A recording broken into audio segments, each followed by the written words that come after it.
Welcome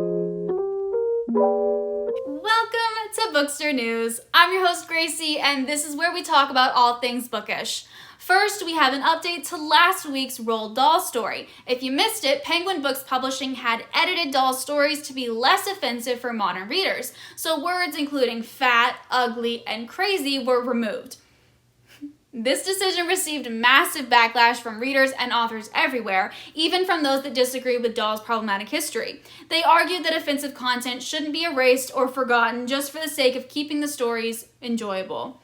Since then, Penguin has completely reversed course and will continue printing Roald Dahl's books in their original form because suddenly the publisher understands the importance of the original text.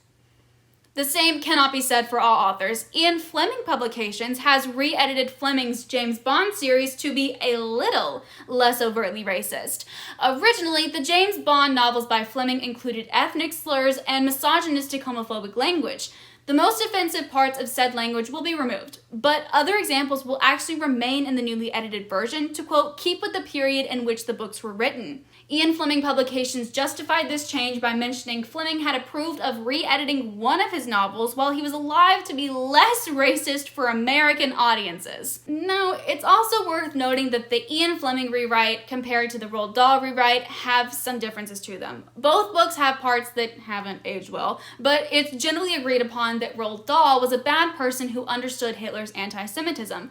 Dahl's bad views did not reflect British society at the time. On the other hand, Ian Fleming was a real spy for Britain during World War II and wrote his novels in the current vernacular of the time, making him a more direct product of that society. Does that make it right? Of course not. But there is a bit more nuance to it. Whether it makes a difference, that depends on the person. What do you think? In other news, AI seems to be taking over the book world, so let's talk about it.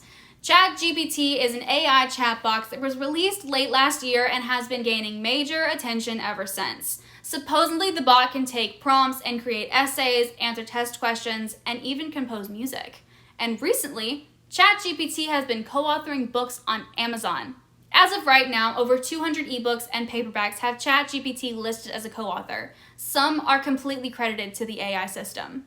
However, Amazon doesn't have an explicit policy that requires AI to be listed as authors, so the amount of AI-generated stories is likely much, much higher. This means that genuine authors who pour their heart and soul into writing are going to have a harder time getting their work out to their readers. Unfortunately, this does not stop at ebooks either. The Sci-Fi Publisher Clarkesworld has halted their short story submissions due to an influx of AI-generated pitches. Founded by Neil Clark, Clarkesworld is one of the only paying publishers that accepts submissions from new authors. In a usual month, less than 20 stories could be rejected for plagiarism and their authors banned. But because of the release of ChatGPT and AI becoming mainstream, these rejections and author bannings have skyrocketed. In January, Clarkesworld rejected over 100 submissions, and in February, the publisher banned more than 500. It got so overwhelming that Clark had to close submissions until he could find out a better solution. In a blog post created about the subject, Clark wrote, "I've reached out to several editors and the situation I'm experiencing is by no means unique. So publishers all around are being plagued by get-rich-quick schemes."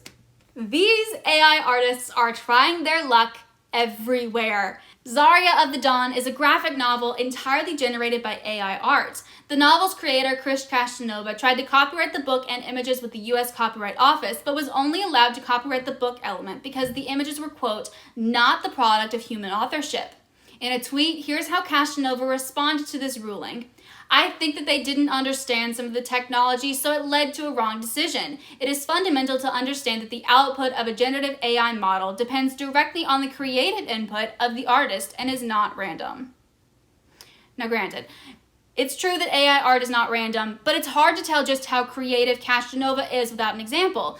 Luckily, one of her actual AI prompts for the graphic novel is available online, so let's read it.